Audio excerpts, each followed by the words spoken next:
Aquelas Duas, com Isabela Sais e Cora Ronay. Alô, alô, queridos ouvintes, muito bom dia, boa tarde, boa noite. Começando mais uma edição do Aquelas Duas Podcast, comigo, Isabela Sais, e com minha querida amiga Cora Ronay. E aí, Corinha, como é que foi a semana? Tudo bem? Tudo tranquilinho, uma semana maravilhosa, céu de brigadeiro, mar de almirante. Um calor senegalês, você esqueceu verão, de falar desse detalhe. De falar esse detalhe, que o verão chegou com tudo. Verão chegou com Aliás, tudo verão aqui já no chegou? Rio de Janeiro. Beleza. Não, acho que o verão Ainda não, oficialmente não. É, mas menina, que calor. Mas o verão chega chegou, no Rio né? de Janeiro, né? O verão é no Rio de Janeiro. Olha, basta a gente ver como é que os gatos estão desmaiados pela casa. Eles ficam desmaiados quando tá muito calor? Ficam. Na verdade, todos nós ficamos, né? A gente fica meio prostrado quando tá muito calor, né? Calor de bode, fica lá o bode. Calor de bode. Muito bom. Preparada pra gente começar, então, o nosso programa? Sim, por supuesto.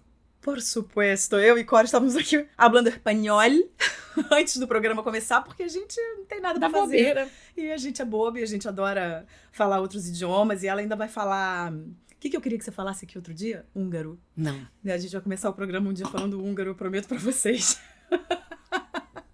Por enquanto a gente fala só espanhol. Então, vamos começar?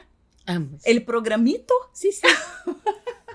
Palhaças as duas. Então, ó, respira fundo que hoje tá que tá, hein? Vamos. A gente começa falando sobre a diplomacia gastronômica do nosso presidente. Jair Bolsonaro está fazendo uma viagem de 2 semanas pela Ásia e pelo Oriente Médio. No dia 23, ele esteve no Japão, e um dos pontos que causou polêmica nessa visita diz respeito ao cardápio do presidente. Apesar de estar em Tóquio, eleita a capital gastronômica do mundo pela 7ª vez seguida, Bolsonaro evitou pratos tradicionais da culinária japonesa.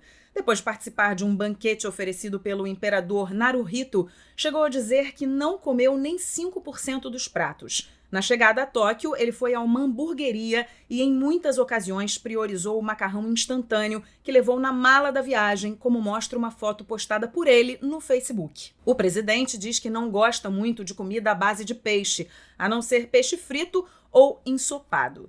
Bom, não me parece muito diplomático, ou melhor, educado mesmo da parte de um presidente da República chegar a um país como o Japão e não experimentar a comida local, ainda mais quando se trata do presidente do maior país da América Latina. Quando você tem uma alergia alimentar, um caso de intolerância ou até mesmo não suporta algum tipo de alimento e acaba negando, aí você tá no seu direito. Mas daí a comer hambúrguer, levar miojo na mala, aí é falta de educação mesmo do nosso excelentíssimo presidente, né, Cora Ronay?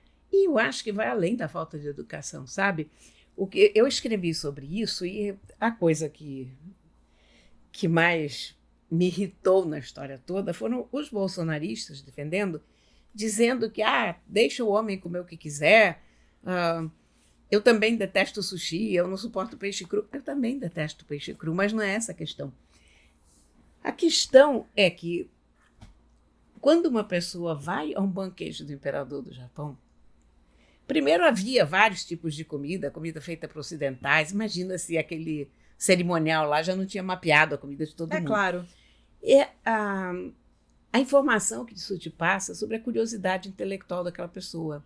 Isso me passa a ideia de uma pessoa com uma preguiça mental fora do comum, com uma falta de curiosidade enorme. A falta de educação, a gente até releva que realmente o cara é muito mal educado. A gente já sabe, né? A gente já sabe. E agora outra, você vai levar miojo na mala para uma cidade como Tóquio. Vamos lá, o miojo nasceu no Japão. Você vai para a Ásia, o que mais tem é miojo em todo lugar. Noodles. Por que você vai levar miojo para o Japão? Depois você está num lugar que tem os melhores restaurantes do mundo de qualquer cozinha, asiática, francesa, italiana, portuguesa, brasileira, se calhar. Sim. Tem churrascarias a dar com pau em Tóquio. Então, o cara vai comer numa hamburgueria. Sério isso? A outra coisa é o cara sempre nesses eventos ir jantar sozinho num restaurante de 5ª categoria, cercado dos seguranças dele. É muito ruim a imagem que isso passa. É uma imagem de isolamento. Exatamente. Né? Os bolsonaristas todos acham lindo, porque não estamos pagando restaurantes de luxo para o preço. Gente, larguem de ser burros, pelo amor de Deus. Larguem de ser idiotas. O que isso significa é que esse cara não tem alguém que faça uma agenda para ele. O tempo de um presidente é caríssimo. Você tem um cara como o Bolsonaro, quer dizer, como o Bolsonaro, você tem um cara como o presidente do Brasil, não como o Bolsonaro, o tempo desse cara vale ouro. Imagina quantos empresários, quanta gente importante não ia querer jantar com esse cara para fazer negócios, para prospectar. Sim, eu acho que, situações. na verdade, essa foto que você está se referindo, ela é uma metáfora Exatamente. do isolamento Exatamente. a que o Brasil no qual o Brasil está se colocando, né? Pouco importa o que ele come ou deixa de comer. O que importa aqui é a culinária como metáfora, exatamente isso. É o que isso significa, não é o que isso é. Então, as pessoas se apegam ao que isso é. O que mais me espanta é que até pessoas cultas, pessoas inteligentes, pessoas que escrevem com toda a correção do mundo, que vem na minha página comentar tudo, as pessoas que mais criticavam a falta de educação do Lula, essas pessoas agora acham perfeitamente normal o Bolsonaro agir assim.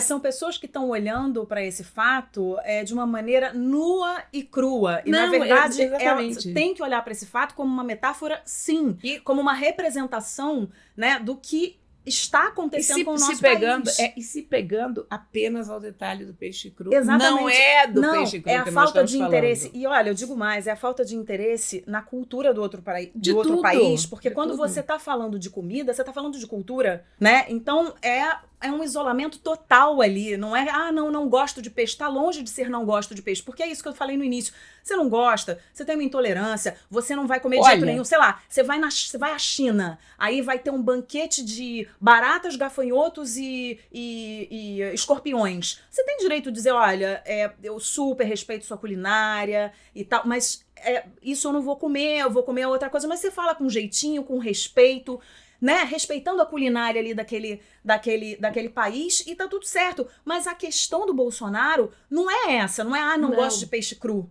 Não é. Não, e os passadores de pano veem, mas ele levou uma facada, tem um trato intestinal. Então, o cara que levou a facada vai comer miojo, com aquela coisa radioativa? Pelo amor de Deus. Ele tem a melhor desculpa do mundo para nunca mais botar nada na boca além de alfafa. Agora, põe uma canja. Sim. Né? Não vai comer miojo, sério mesmo que vai comer miojo? Contrato intestinal tudo ferrado? E ele não está diante de um cenário que eu descrevi agora há pouco, que só tem barata, gafanhoto e escorpião. Tem um monte de coisa. Olha, você lê o cardápio do que tinha naquele banquete, Deus não dá asa cobra, né? Imagina a gente no banquete Nossa Senhora, eu comia tudo. Eu comia tinha coisas maravilhosas. Exatamente. Tinha aspargos, tinha bife. Então não é o caso de, caramba, eu não tive escolha e realmente não ia comer aquilo. Me ofereceram cachorro, eu não vou comer cachorro, eu tive que fazer uma desfeita. Não é isso. Você tem 500 mil opções e aí você vai abrir um pacotinho de miojo no hotel, se deixar ser fotografado e dizer que não come peixe cru. Isso é e eu acho que isso é uma indelicadeza também com um país que você está visitando. Né? Você está sendo recebido num país, você não precisa ser indelicado desse jeito. No fundo, tudo é possível. Você pode até não comer o peixe cru, você pode até dizer que o que é uma barata para você é um peixe cru para mim. Claro. Tudo é possível. A questão é a atitude. A questão é como a pessoa faz isso. A questão é o que transparece dos gestos. Sim. E a questão é o approach, a mensagem que a pessoa passa. Sim, porque direito de não comer, a pessoa tem direito de não comer o que ela não quiser comer. Eu não quero comer isso, não vou comer. Ninguém pode ficar enfiando pela goela dentro uma comida que a pessoa não quer. Mas o negócio é a postura, é a maneira como você se posiciona diante desse evento. Você uma visita a um país tão importante como o Japão. Você imagina se viesse um chefe de Estado no Brasil, você oferece um banquete para o cara e ele é fotografado no hotel comendo miojo. Nós íamos ficar todos indignados. Como? Não quis comer feijoada, não quis comer... claro. Não quis comer churrasco, não quis comer salada. É grosseiro, né? É uma desfeita. Mas, independentemente de qualquer coisa, a mim choca a falta de interesse intelectual, a preguiça mental, o fato de estar em Tóquio para uma hamburgueria é um troço que... Sei lá, eu fico totalmente chocada, porque uma das boas coisas da gente viajar é a gente descobrir os sabores do mundo, é a gente explorar. E isso de o cara ir sempre... Porque Davos foi a mesma coisa, o cara foi comendo um Pizza Hut ou qualquer coisa assim, com seguranças, mais uma vez. Quer dizer, não tem alguém que diga, não, olha aqui, o senhor vai jantar com o presidente de não sei aonde, com o primeiro-ministro de tal lugar. Isso Mas só nós estamos mostra... tão isolados no mundo, esse cara, as pessoas estão fugindo dele num grau que o cara não consegue um parceiro para jantar, ele não consegue que o empresário local faça um jantar para ele não consegue... O quê? Não consegue companhia para uma noite? É melhor comer no hotel. E eu acho que só revela também o pensamento estreito do nosso presidente. E né? o pensamento estreito dos seus seguidores, Também. que acham isso bacana, que não conseguem perceber o quanto essa mensagem é negativa. O que há de ruim nisso, de você ver um presidente de uma república sempre nessa eterna solidão, cercado de seguranças, em restaurantes ruins. Sim. Isso é péssimo. O problema não é o peixe cru. O problema não é o peixe cru. Não dá para amenizar o quanto essa imagem é ruim. O problema não é o peixe cru, o problema não é a comida, o problema é o que está por trás dessa imagem e dessa atitude. Isso aí, é que a gente tem que se preocupar. Aquele argumento. Mas a Dilma gastava não sei quanto. Então, ok, esse cara em Abu Dhabi ficou no hotel mais caro do mundo. Pronto. Estão satisfeitos?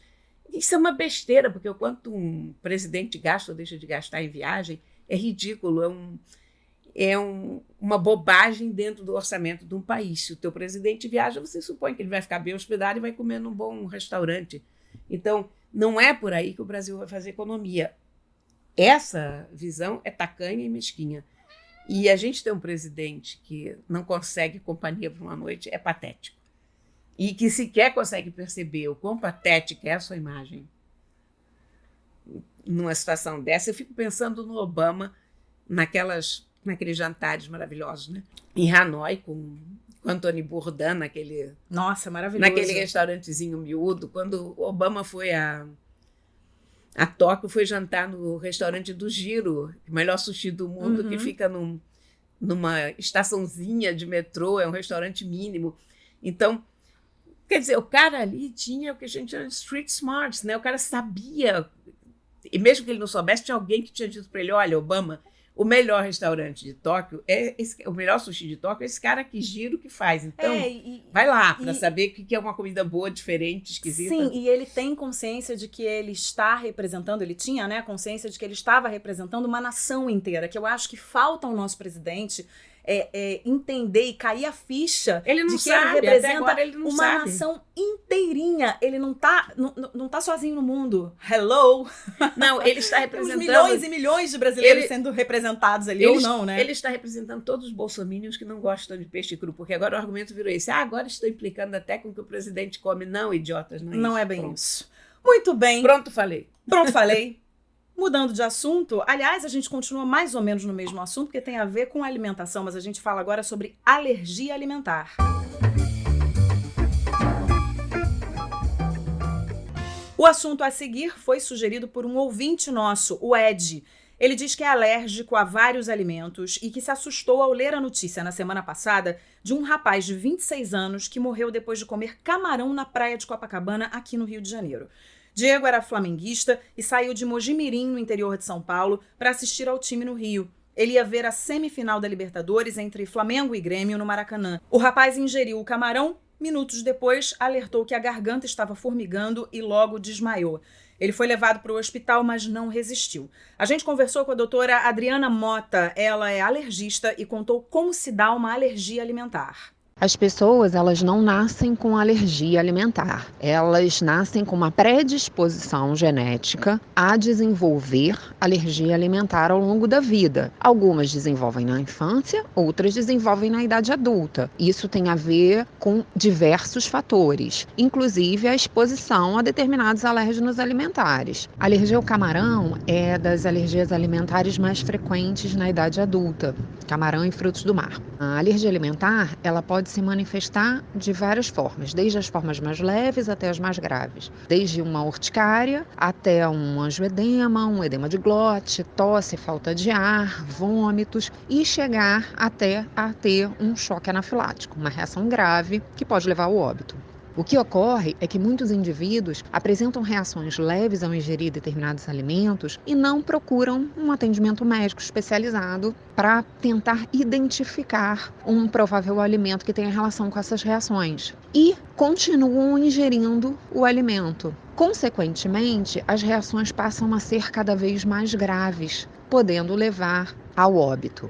Uma vez que, tendo uma reação, mesmo que leve, você procure um médico especialista e seja feito o diagnóstico de alergia alimentar, você consegue prevenir futuros episódios, seja pela exclusão do alimento ou, mesmo que você ingira aquele alimento de forma acidental, você tem com você medicações que podem ser feitas e que evitam que você evolua para uma reação mais grave, como, por exemplo, é o caso das canetas de adrenalina. Os pacientes que têm reações alérgicas mais intensas, eles têm que andar com uma caneta de adrenalina que você auto-aplica essa medicação frente a uma reação e salva uma vida. Bom, primeiro a gente tem que agradecer ao Ed pela sugestão de pauta importantíssimo. Eu fiquei chocada quando eu li essa notícia também. Pois é, esse assunto é importantíssimo. As pessoas, de fato, acabam morrendo por conta de uma alergia. E o que a doutora Adriana acabou de falar, às vezes a gente nem se dá conta de que você pode carregar medicamentos que vão evitar uma tragédia, né, caso você tenha uma reação alérgica, como foi o caso desse menino em Copacabana. Todos nós conhecemos uma pessoa ou duas que tem alergia a camarão. Sim, e que tem alergia alimentar, não só a camarão. E que é aquela alergia que a pessoa eventualmente até come um camarão e aí fica com coceira e não sei o quê, mas não é uma coisa assim de morrer, né? Sim, mas foi o que a doutora Adriana falou, né? Você vai tendo reações. Exatamente. E são reações que vão ficando cada vez mais fortes. Então, por isso é tão importante você procurar o médico na primeira reação. E tem gente, isso que é importante a gente falar para o nosso ouvinte aqui, para o Ed também, que tem muita alergia alimentar. Tem gente que não procura o atendimento porque acha que foi, fiquei só empoladinha. Eu, quando era pequena, tive alergia a algumas coisas. Eu era alérgica, por exemplo, a repolho. Quando eu era pequena. Repolho? Eu nunca ouvi isso. A repolho. Eu ficava com a boca empipocada. E aí a minha mãe logo procurou um médico pra saber e tal. E não era nada demais. Fiz lá o tratamento que precisava fazer. Repolho, eu nunca ouvi isso. Não me lembro exatamente o que eu fiz, mas fui encaminhada lá pro médico. E teve uma época da minha vida também que, dependendo, eu não sabia se era alimentar, eu não sabia se era de contato, de coçar. Mas eu, em volta da boca também, às vezes ficava um pouco vermelha, com um pouco da boca inchada. Ou por alguma coisa de contato, de coçar perto da boca, ou por alguma alergia alimentar. Mas eu me lembro que nessa época eu fui fazer aquele testezinho que você coloca várias gotinhas no braço, enfim, pra saber se tinha alguma substância que eu era alérgica, muito alérgica, e não deu nada também. Então a alergia é uma coisa nebulosa pra quem não é da medicina, né? Pra mim sempre foi, gente, o que será que acontece, né? Que a pessoa tem... Algumas pessoas têm alergia a alguma coisa, outras não têm. E aí eu acho que é importante a gente passar a informação também do que causa mais alergia, os alimentos que causam mais alergia, para as pessoas também poderem ficar alertas, principalmente crianças, né? Porque às vezes eu conheço algumas pessoas, tenho algumas amigas que as crianças tiveram intolerância a leite, tiveram alergia a ovo, por exemplo. Então isso é importante também, né? As mães de crianças pequenas ficarem alertas para encaminhar para o médico e não ter...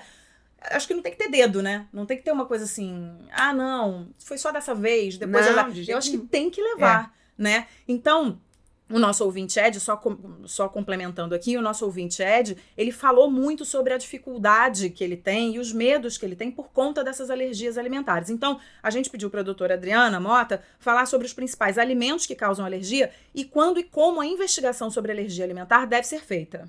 Os alérgenos alimentares mais comuns vão depender da faixa etária. Na infância, os mais comuns são leite, ovo, soja, trigo e amendoim. Esses são os 5 mais frequentes, sendo o leite o mais frequente de todos. Na idade adulta, os alérgenos já são diferentes. Os mais comuns são camarão, frutos do mar, também amendoim, castanhas, nuts. Na verdade, a alergia alimentar a gente só vai investigar quando o paciente tiver sintomas sugestivos de alergia alimentar. Então, aquela pessoa que ingeriu um alimento e 2 a 3 horas depois evoluiu com um quadro de urticária, edema, edema de glote, falta de ar, tosse, vômitos, diarreia ou sinais de anafilaxia, esses sim cabem uma investigação de um possível alérgeno alimentar desencadeante do quadro. A história clínica é extremamente importante, mais importante do que os exames, é você sentar com o paciente e conversar exaustivamente sobre o que ele ingeriu, o que ele comeu, quais foram os sintomas, o que ele usou de medicação para poder melhorar dos sintomas, e o auxílio do diagnóstico vão ser os exames, que vão ajudar a gente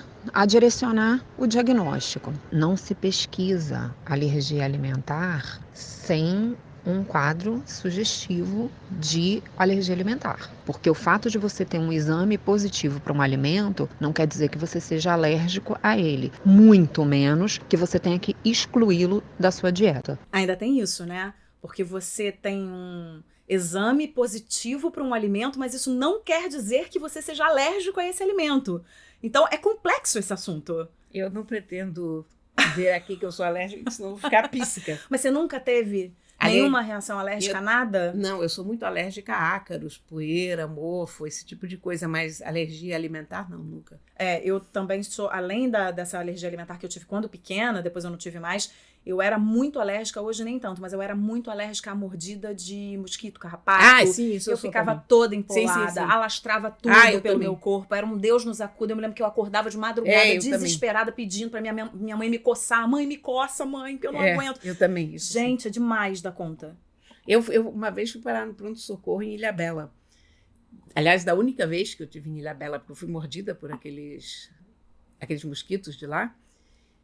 E tive uma reação tão violenta que eu tive que ir para o hospital em São Sebastião, porque lá em Ilhabela nem tinha hospital naquela época, e fui para São Sebastião, que ficava ali perto. Mas ficou toda vermelha? Fiquei toda vermelha e febre, numa situação realmente muito ruim. E aí me levaram correndo lá para São Sebastião e me deram soro e provavelmente, eu não sei nem que... Adrenalina? Talvez, não sei. Aqui no caso a doutora Adriana falou que era adrenalina. Eu sempre Nunca que viajo... mais voltei a Ilhabela. Achei o lugar lindo, mas não ficou traumatizada. Totalmente. Você é daquelas pessoas que viajam com uma bolsinha de farmácia? Dependendo do lugar, sim. Eu não. Se eu for aqui para Petrópolis... Eu vou com uma bolsinha de farmácia. Agora, Depende do lugar, não. Sempre faço minha bolsinha de farmácia. E na minha bolsinha de farmácia sempre tem um antialérgico. Mas eu sempre carrego antialérgico. Sempre. Porque a pessoa que tem alergia a ácaros e a mofo e tal, essa pessoa tem que estar sempre prevenida, né? Uhum. Então, eu sempre carrego antialérgico. Eu carrego antialérgico e eu carrego sempre um antiácido, porque como eu gosto de comer, né? Você sabe bem. Antiácido não preciso, mas aí o antialérgico eu como uma coisa aqui, sempre. como uma coisa ali, isso que às vezes pesa no estômago, então antialérgico e antiácido sempre tem. Fora aquelas coisas mais corriqueiras, né? Agora, quando fui para a Índia, eu fiz uma bolsinha, assim, tipo, a farmácia, né? Com antibiótico. Olha, que burrice, né? Porque todos os genéricos que a gente tem aqui são feitos na Índia. Pois é, não precisava. Não tem lugar com mais remédio do que a Índia. Todo mundo é farmacêutico na Índia. Mas você consegue comprar com facilidade? Muito mais facilidade do que aqui. Então tem remédio até dizer chega na Índia. A gente tem umas noções preconcebidas, né? Imagina, a Índia é um país super desenvolvido sobre esse aspecto. Eu precisaria me preocupar no interior da Índia, aí sim, talvez.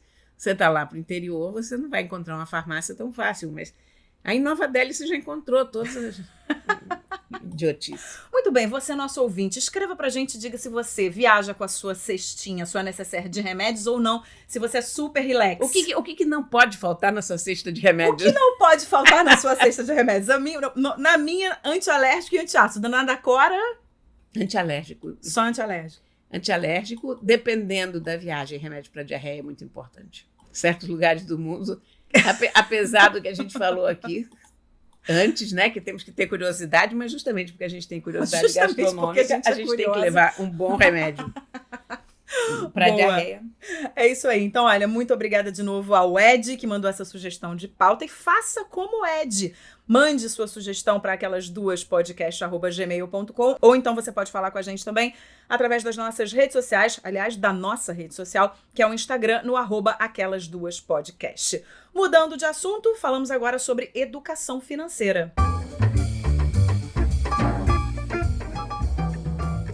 A educação financeira foi incluída na Base Nacional Comum Curricular do Ensino Infantil e Fundamental como disciplina transversal. Isso significa que ela passa a estar presente tanto em aulas de matemática, como história, português, geografia e outras. A obrigatoriedade vale a partir do ano que vem. A notícia foi muito comemorada por especialistas e economistas que acreditam que essa inclusão pode preparar os jovens para uma vida financeira mais saudável, com consciência a respeito dos gastos e da importância de poupar. A Associação Nacional de Birôs de Crédito, a ANBC, defende que o planejamento financeiro é fator fundamental para o uso consciente dos recursos, porque cria a cidadania financeira e o consumo racional, evitando inadimplência, criando assim um círculo virtuoso que deve afetar positivamente o mercado de crédito e impactar na melhora da economia. Vale lembrar que hoje o Brasil tem 63 milhões de inadimplentes. Eu vou repetir. São 63 milhões de inadimplentes. Segundo dados da última edição do Programa Internacional de Avaliação de Alunos, realizado em 2015, e cujos dados foram disponibilizados pela OCDE, Organização para a Cooperação e Desenvolvimento Econômico, o Brasil ocupou o último lugar de desempenho em competência financeira entre os 15 países listados. A nota nacional foi de 393,5, abaixo dos 400 considerados o mínimo suficiente pela organização. A gente conversou com a consultora em educação financeira, Tereza Lustosa, que falou sobre a importância da inclusão dessa matéria no currículo escolar. Isso é uma ótima notícia, porque primeiro, no Brasil, a gente está bastante atrás de outros países, então isso acho que vai começar a tirar esse nosso atraso. Segundo, porque você entendendo um pouco dos conceitos básicos de educação financeira, de planejamento, as pessoas tendo essa consciência financeira vão se planejar um pouco melhor para também conseguir se endividar melhor, né? Ou entender a sua capacidade de endividamento. Vão ficar menos inadimplentes e parar de engrossar esse número, né, que é assustador, de CPFs negativados, né? Tem acesso a crédito. Um outro ponto que vale ressaltar da importância da educação financeira, principalmente no Brasil, é que o sistema aqui no Brasil ele é um pouco perverso. Se a gente pensar, o cheque especial, cobrar por um crédito pré-aprovado para você ficar com a conta descoberta, você cobrar até 300% ao ano, isso é só aqui no Brasil que existe. Esse valor de juros ele pode inviabilizar o pagamento desse tipo de financiamento. Então, a pessoa ter a consciência financeira, ter um mínimo de planejamento, se ela for precisar de dinheiro, ela se organiza, se planeja, pega uma outra linha de crédito mais barata. Um outro ponto também é essa possibilidade de parcelamentos a perder de vista, que a gente, com a nossa humanidade, a gente é movido pela emoção, na hora de comprar, termina olhando o valor só da parcela e não o valor total da compra. E aí, no futuro, termina se endividando e aquelas parcelas vão se acumulando e a pessoa termina não conseguindo pagar. Se você tem um planejamento, tem uma reserva para emergência, você vai ter onde recorrer se você tiver um imprevisto. Cora, você é uma boa planejadora financeira? Não. Eu sempre fui a pior planejadora financeira possível. Hoje, daqui dessa minha provecta idade, de 66 anos, eu olho para trás e eu acho que a minha vida foi um milagre. Sério, porque era... Estou aqui com um teto e comida no Exatamente. prato por um milagre apenas. Comida para os meus gatos, comida para os meus peixes, porque realmente, pelo meu talento e pelo meu conhecimento financeiro, era para eu estar pedindo comida ali na Visconde de Pirajá, deitada num cartão, assim, porque eu realmente sou um desastre nisso. E eu acho fundamental, quer dizer, não que minha mãe não tenha ensinado muito, coitada, mas é que eu sou tapada mesmo e não consegui aprender. Para mim, você falava a palavra matemática, você falava números perto de mim, eu tinha uma reação. Sabe, quando você pega um bolsonarista e você diz Lula livre, a pessoa surta, entra em circuito e não ouve mais nada além daquilo? Sei. Era você com matemática. Era eu com número. Então a pessoa falava qualquer coisa, olha aqui, vamos aprender. Eu tinha dava aquele grito, entrava em surto e pronto. Então, foi um milagre que me trouxe até aqui. E eu, se fosse uma pessoa grata, eu não seria, realmente não seria ateia, acreditaria em Deus e agradeceria todo santo dia a graça alcançada. Porém, eu sou uma pessoa ingrata e aqui estou eu, né? Mas não, eu acho fundamental que a pessoa saiba o que está fazendo. Eu acho fundamental que esteja educação financeira no currículo escolar e acho que esse pavor de matemática, que eu também sempre tive, né? Nós das ciências humanas, matemática, física, química, socorro! Eu acho que esse pavor tá muito no modelo também de ensino que a gente teve. Porque se você... Tudo bem, é claro que você vai ter matérias que você mais gosta, você vai gostar mais de português, história, geografia, outros vão gostar mais de biologia, de química, de física, mas eu acho que a maneira como a gente aprende também determina o nosso amor por aquela matéria. Eu acho que eu tive um mau professor de matemática. Então, mas é isso que eu tô falando. E a matemática, ela faz parte do nosso dia a dia. Sim. Então, é muito estranho você odiar tanto uma coisa que faz parte do seu dia a dia e que pode ser... Não, você que eu digo, nós odiarmos tanto. No geral, né? No geral, nós odiarmos tanto uma coisa que faz parte do nosso dia a dia e que pode ser muito benéfica pra gente. Então, eu acho que incluir a educação financeira no currículo escolar vai fazer com que a matemática não seja um bicho de 7 cabeças a partir do momento que o estudante realize que isso faz parte do dia a dia dele. E que se ele entender disso, talvez ele tenha uma vida mais próspera no futuro. Então isso é acho super importante. Na verdade, eu acho que a escola deveria ter um currículo mais voltado para o dia a dia. Com certeza. Acho que onde a escola peca hoje, e aí eu pego desde do primeiro grau até a universidade, é um certo distanciamento do cotidiano do aluno. Ainda há muito que a pessoa para e pensa, mas no que eu vou usar isso na minha vida? Exatamente. E aí você perde o interesse. Exatamente. Porque você fala, pra que eu tô estudando isso? Outra coisa, eu me lembro que o meu modelo de estudo foi muito da decoreba, tinha que decorar isso, decorar aquilo, decora equação, decora não sei o quê. Parar de decorar, vamos entender o porquê que a gente está fazendo aquilo. A partir do momento que você entende, você fica feliz, você fala, sabe... acende aquela luzinha, exatamente, faz plim, você fala, nossa, então é isso. Mas essa equação aqui eu posso transpor pro meu dia a dia? Vê, posso. Retroativamente, eu fico pensando, porque você pensa, quando você já... que adianta eu poupar R$10? Adianta muito. Não é nada. Agora, você imagina isso ao longo dos anos. Quando você olha para trás, você tem uma quantia legal, razoável, né? Então... eu lamento muito não ter conseguido fazer nenhum planejamento familiar ao longo da minha vida. Eu realmente, familiar, um planejamento financeiro, né? Eu lamento essa... Quer dizer, eu não lamento nada. Essa altura do campeonato a minha vida deu muito certo, mas eu poderia estar mais sossegada essa altura do campeonato se eu tivesse sido um pouco mais previdente. Eu acho assim, a gente entender das finanças, das nossas finanças...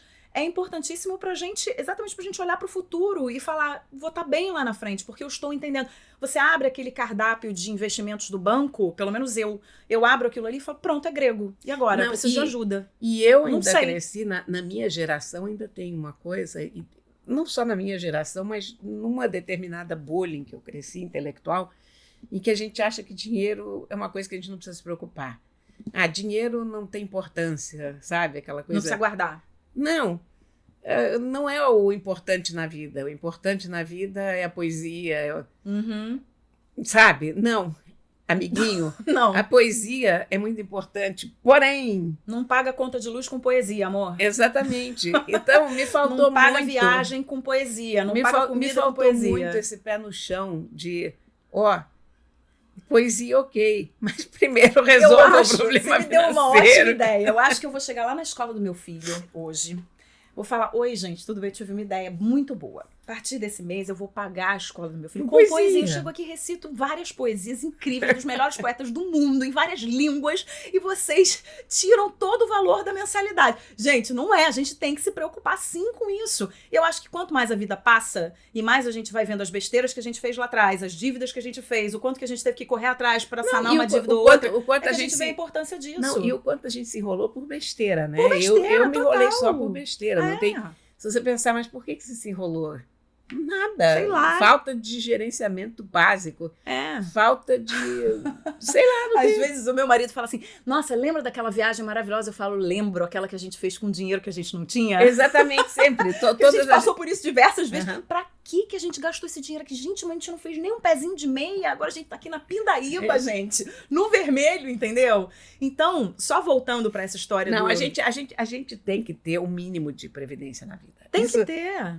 Isso é fundamental. E eu acho que ensinar isso na escola, eu só aplaudo isso, só me agrada, realmente. A própria Tereza Lustosa, consultora que acabou de falar, ela falou da importância de você fazer uma reserva de emergência. É importantíssimo. Você tem uma Fundamental. emergência na vida e, caramba, cadê? Não, e Eu, então, que sou autônoma. até pro Tem que sossego da gente, né? Claro. Até para paz de espírito, até para você ficar em paz com o teu trabalho.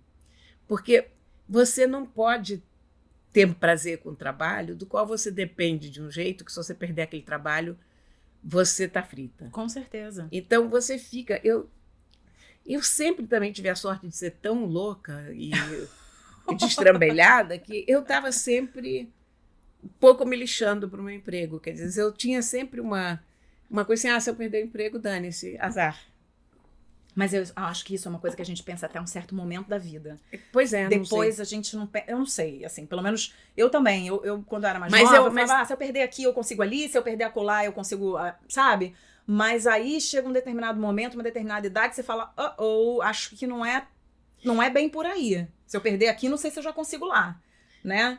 Eu não sei, cara, mas eu sei que é fundamental você ter para onde correr, até para você poder ficar à vontade no teu emprego, porque o que te dá o prazer do teu trabalho é que você não depende dele 200%. Exatamente. Quer dizer, a gente sempre depende do trabalho. Sim, mas não pra depende sobreviver e tal. 100%. Mas você não depende de uma forma que você está de mãos amarradas.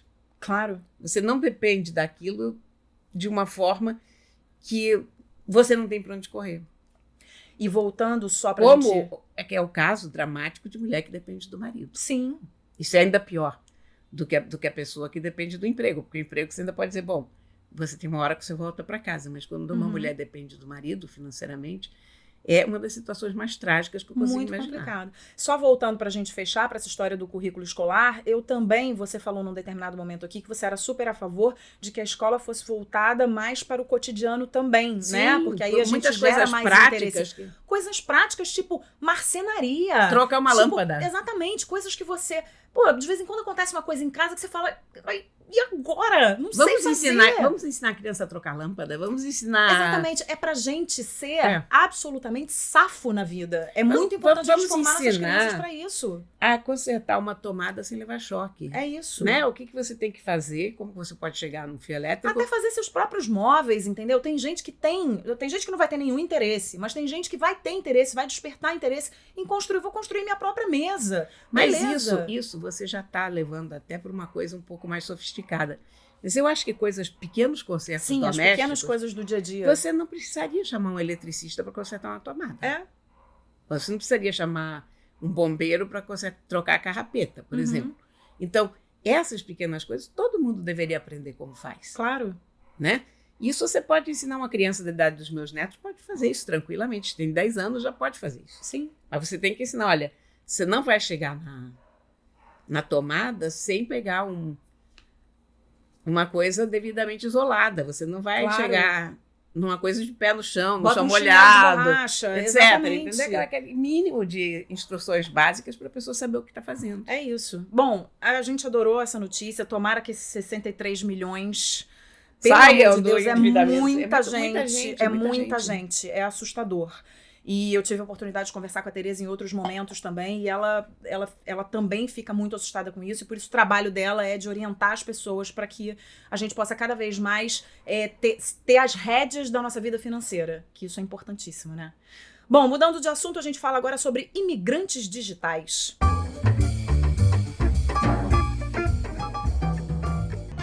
O portal Gente, da Globosat, lançou uma pesquisa que fala dos perfis comportamentais dos imigrantes digitais. Quem são, quais são suas principais necessidades e como lidar com o desafio de inclusão desses públicos. Segundo o estudo, os imigrantes digitais são frequentemente ignorados nas estratégias das empresas que direcionam o foco aos nativos digitais. Eles entrevistaram, então, 250 pessoas para tentar entender essa diferença geracional e como essa transição pode ser feita de forma mais fluida para evitar a exclusão digital. A internet e os meios digitais se tornaram rapidamente um foco estratégico nos planos atuais de marketing. Quando se pensa assim, o objetivo é quase sempre conquistar os nativos digitais, deixando de fora uma grande fatia dos consumidores que são os nascidos antes da explosão da internet, os imigrantes digitais. Segundo o estudo, tendo em vista a idade, podemos dizer que os imigrantes digitais são a maioria da população, 100 milhões de brasileiros economicamente ativos. Por outro lado, temos as empresas que, mesmo imigrantes digitais, se sentem provocadas pelas empresas nativas digitais a reverem as suas estratégias e entrarem nesse processo de digitalização para serem percebidas como inovadoras. Essa discussão leva a uma conclusão importante: educar é preciso. E é possível fazer com que esse processo passe a ser uma transição gradual para incluir ao invés de excluir. O estudo lembra que em cidades como São Francisco, por exemplo, já estuda-se banir os caixas sem atendentes nos supermercados, porque percebeu-se que, apesar da oferta de uma experiência fluida, muita gente acabou sendo excluída dessa proposta de consumo. É verdade que vivemos um mundo cada vez mais digital, onde a tecnologia está sempre se superando, mas é importante lembrar o que está por trás disso, o ser humano. E ele vem com diferentes experiências, demandas e necessidades que não devem ser ignoradas pelas empresas que querem se comunicar com o seu consumidor. As empresas não devem digitalizar toda a sua comunicação e interação com clientes, colaboradores e com ela mesma. E aí o estudo conclui que a saída não é a unificação, mas a diversificação.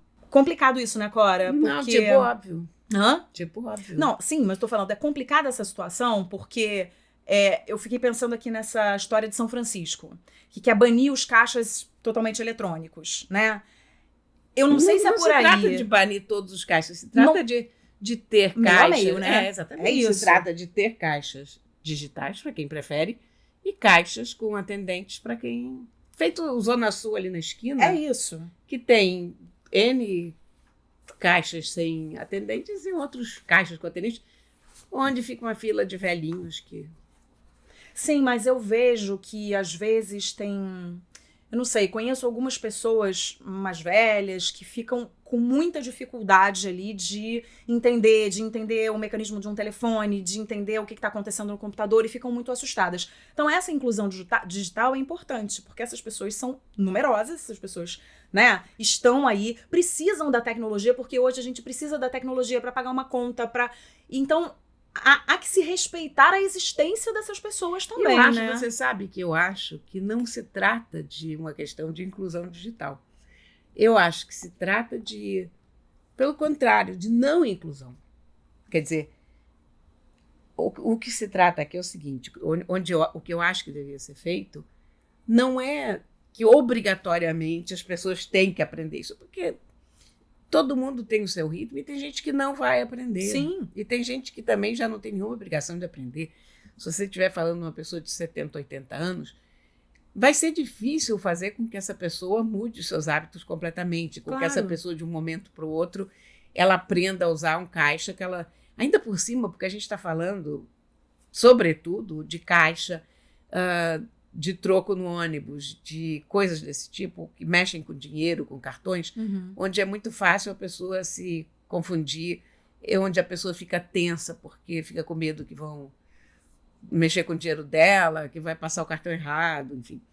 Então, são momentos de tensão, porque tem outras pessoas na fila atrás, porque as pessoas começam a fazer pressão, vai logo. Claro, lógico. Então, eu acho que você tem que respeitar o fato que certas pessoas não querem fazer assim. Então, você tem que ter opção para pessoas que não querem ser incluídas digitalmente. Pronto, quer ter um caixa à moda antiga, terá um caixa à moda antiga e pronto. Sim, mas aí as empresas precisam ter essa mentalidade, sim, porque sim, o que o estudo está revelando é que as empresas estão com uma mentalidade de trabalhar para os nativos digitais. E tem muita gente que não é nativa digital.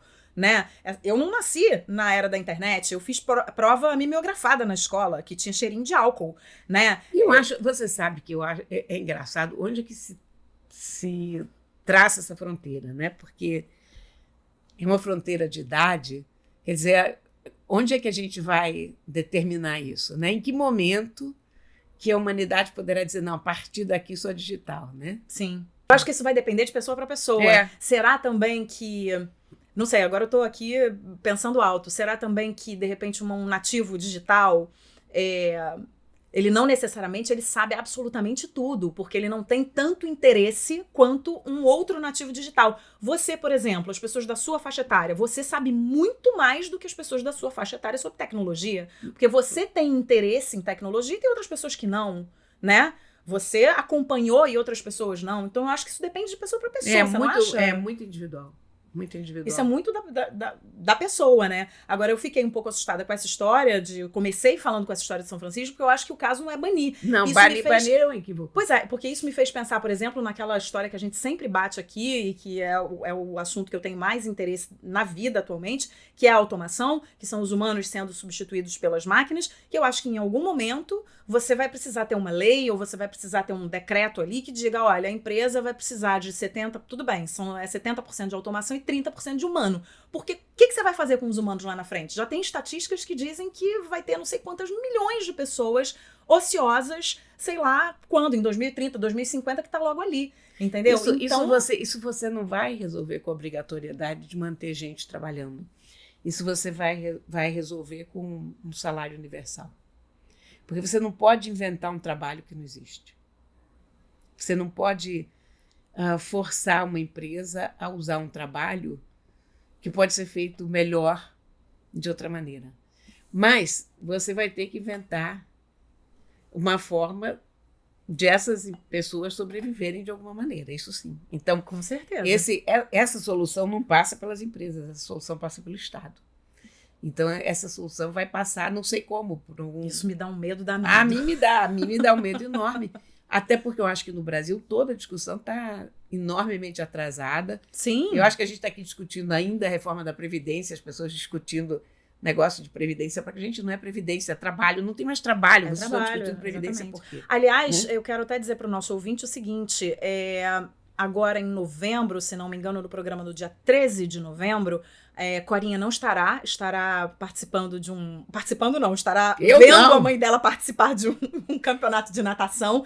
E a gente vai trazer um especialista em RH, alguém que possa falar sobre essa questão isso é muito bom. Do trabalho do futuro. Que trabalhos existirão no futuro, como é que fica. E eu vou levantar essa questão também do salário universal. Isso é muito importante. De se a empresa pode ou não pode dizer que, olha, 70% do meu...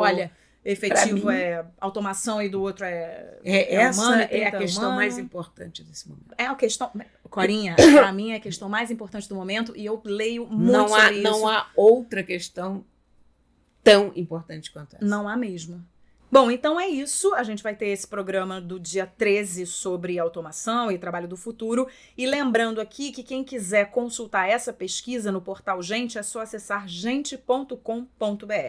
Agora sim, nós vamos ao final do programa e temos as nossas dicas. O que você traz aí, Corinha? Trago um livro maravilhoso, chamado 3 vezes Brasil, com 3 dos maiores historiadores do nosso país, que são Alberto da Costa e Silva, Evaldo Cabral de Melo e José Murilo de Carvalho. O livro foi organizado pela Lília Mores Schwartz e pela Heloísa Starling, que são 2 excelentes historiadoras. E elas fizeram um apanhado do pensamento deles. Esses caras são maravilhosos. São 3 interpretações diferentes de Brasil. Então, nesse momento que a gente está vendo esse Brasil todo tumultuado, essa coisa esquisita que está aí, é bom a gente pegar isso aqui e pensar junto com esses homens maravilhosos que pensam há tanto tempo a nossa realidade, o nosso passado. É uma edição da Bazar do Tempo. Muito bem. Acaba de chegar às livrarias. Está um livro muito bonito. Depois a gente vai colocar lá no nosso Instagram, nos nossos stories, que a gente sempre bota nossas dicas do programa da semana. Eu tenho 2 dicas. Na verdade, uma dica em comum com a Cora, que a gente ficou de falar e não falou da exposição do Egito aqui no CCBB. Não falamos. A gente teve a oportunidade de visitar a exposição do Egito no CCBB e tá linda, maravilhosa, né, Cora? Eu achei que a gente tinha falado. Não falamos. Você escreveu uma coluna inteira sobre isso no Globo. Achei que a gente tinha falado. Não falamos. Então vale a pena. Pode levar as crianças, tem área interativa, as peças são muito bonitas e há uma exposição relativamente curta que não cansa, né? É, muito bom para criança. Muito bom. E a minha outra dica é a seguinte. Esse final de semana eu vi um primor de peça infantil. Primor. Que a gente não vê sempre e eu preciso indicar para os nossos...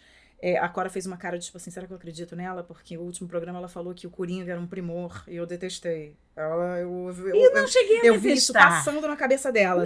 Não.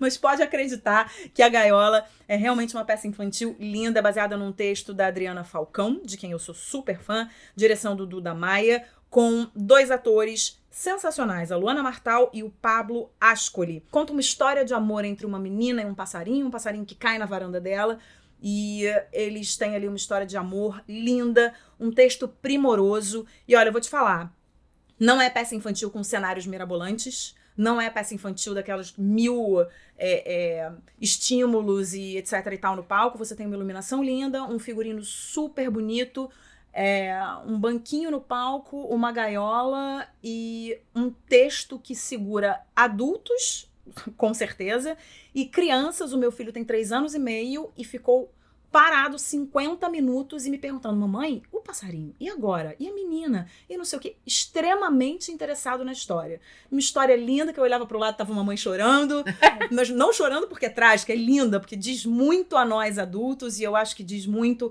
às crianças também. Muito, muito, muito linda, e que texto primoroso da Adriana Falcão. Tá em cartaz no Teatro Petra Gold, aqui no Rio de Janeiro, ali no Leblon, na Rua Conde Bernadotte, sábados e domingos às 11 da manhã, e se não me engano já tá tipo nas últimas apresentações. Então corre lá, leva o seu pequeno pra ver, a sua pequena pra ver, porque vale super a pena. E fechamos com que música? Pensou, fez dever de casa, botou na nossa playlist? Tem uma música ótima para nossa playlist. É uma música sobre imigrantes, sobre imigração, sempre muito atual e linda, que é Clandestino, do Manu Chao. Ah, eu amo essa música. Amo. Sempre, sempre muito atual, maravilhosa. É isso aí. Então já colocamos na nossa playlist. E a minha dica de hoje é Pomplamoose Music. É um projeto musical super bacana de uma dupla americana formada por Jack Conte e Natalie Dawn. Eles são multi-instrumentistas super talentosos e revisitam clássicos da música internacional de um jeito muito particular. Adoro, adoro esse projeto. Então vai lá que eu botei algumas músicas também do Pomplamoose Music. É isso, depois dessas músicas maravilhosas, o que a gente faz? A gente se despede, a gente fica por aqui, não sem antes dizer ao nosso ouvinte que o nosso programa da semana que vem é de um tema só. Falaremos sobre as redes sociais. Então o programa do dia 6 de novembro é sobre redes sociais, porque eu e Corinha não estaremos aqui no Rio, então a gente vai precisar adiantar a gravação desse programa, e aí a gente não vai conseguir falar sobre os principais assuntos da semana, né, Corinha? Pois é, acontece. Acontece nas melhores famílias. Então é isso, uma ótima semana para todos vocês, e a gente se encontra com certeza na semana que vem. Beijão, valeu! Aquelas Duas, com Isabela Sais e Cora Ronay.